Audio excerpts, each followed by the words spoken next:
Hi guys, welcome back to Love English. So this is a great way to learn phrasal verbs by learning them specifically related to their subject. Now there are so many phrasal verbs, but there really are a lot for love and relationships.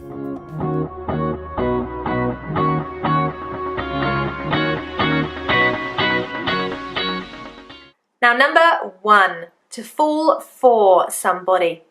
Coming from the expression to fall in love, of course. So to fall for somebody means that you begin to like them and it's that initial phase of starting to fall in love. So I fell for him, or even I'm falling for him.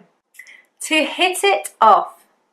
Number two, to hit, obviously, but not in this case. It's a very nice phrasal verb to use, not only for romantic relationships, but also when we talk about meeting somebody for the first time, getting along with someone, another phrasal verb there.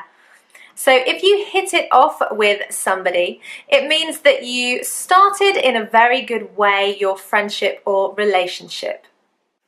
Now, the next phrasal verb, not a great one, not something I've ever done, but to lead somebody on. If you lead someone on, you encourage them or give them false hope that there might be the chance of a romantic relationship with you. It's not a very nice thing to do, so I hope none of you have ever led anybody on. Number 4 and 5, I'm putting them together. To split up, to break up. Obviously, just meaning to separate when the relationship comes to its end. So, she was so unhappy because he broke up with her.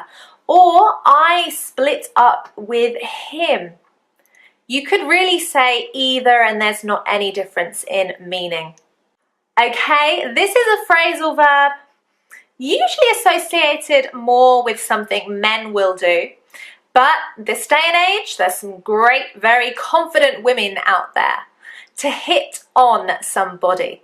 Now, if you hit on somebody, how do I explain this? You make it very clear that you are interested in them in a romantic way. You might use a chat-up line, a phrase to get a person's attention to show your romantic interest in them. But really it's not always associated with the best way of approaching a woman or a man. If he tried to hit on me, meaning he tried to get my attention.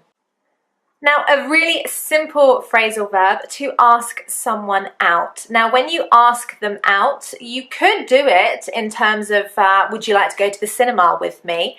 And it might be just a purely platonic, meaning non-romantic gesture. But if you ask somebody out in a romantic way, you are asking them out on a date. So that should be a nice simple one, to ask somebody out.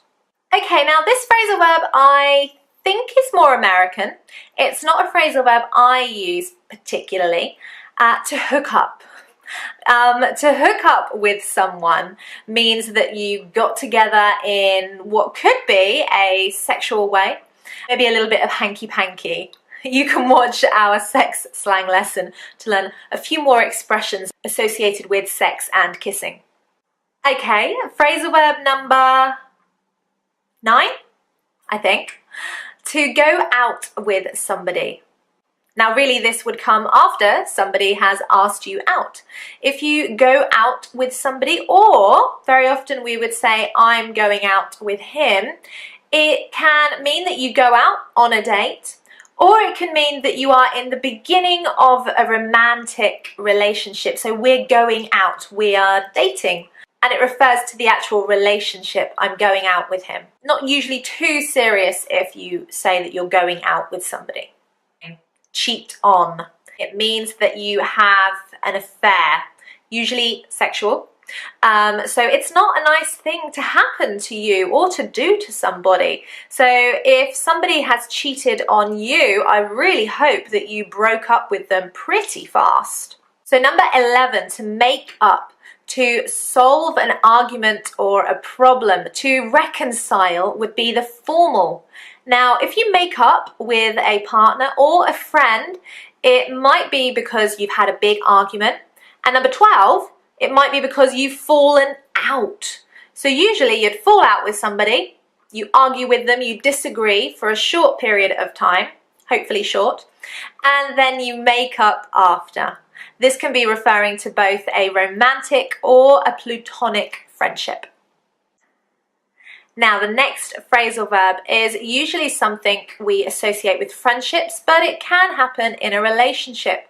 You can drift apart, and this just means that you kind of slowly go your separate ways, usually because you change as a person, or it might be because you're living far away from each other. So to drift apart means that you become less close and often lose contact.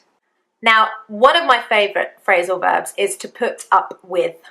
To put up with somebody, to put up with a boyfriend or a girlfriend, often in a long-term relationship or friendships or even family relationships. People do things that annoy you, that make you go a little bit crazy. So, for example, your girlfriend might leave her clothes all over the floor. Your boyfriend might leave wet towels on the bathroom floor or on the bed, if you're really going to be annoyed. And you put up with this. You tolerate this behavior, usually because you love them very much. But to put up with can refer to a lot of other situations, also at work and in your day-to-day life. You put up with something or somebody. You tolerate it. Whew, okay, last phrasal verb. Now, if you have gone through all these phrasal verbs in your relationships or in your romantic relationship, then you might finally settle down. To settle down means you get married, have children, and often you find a home, somewhere to live, get a mortgage. Some of it can be great fun, some of it's just a lot of responsibility. So have you settled down yet? It's a great phrasal verb. Try and use it in the comments box below. In fact, have a go at using any of these very common relationship phrasal verbs. Don't forget to find us on Facebook, Twitter, Instagram and Snapchat, and share this lesson with other students and friends of yours that you think it could help.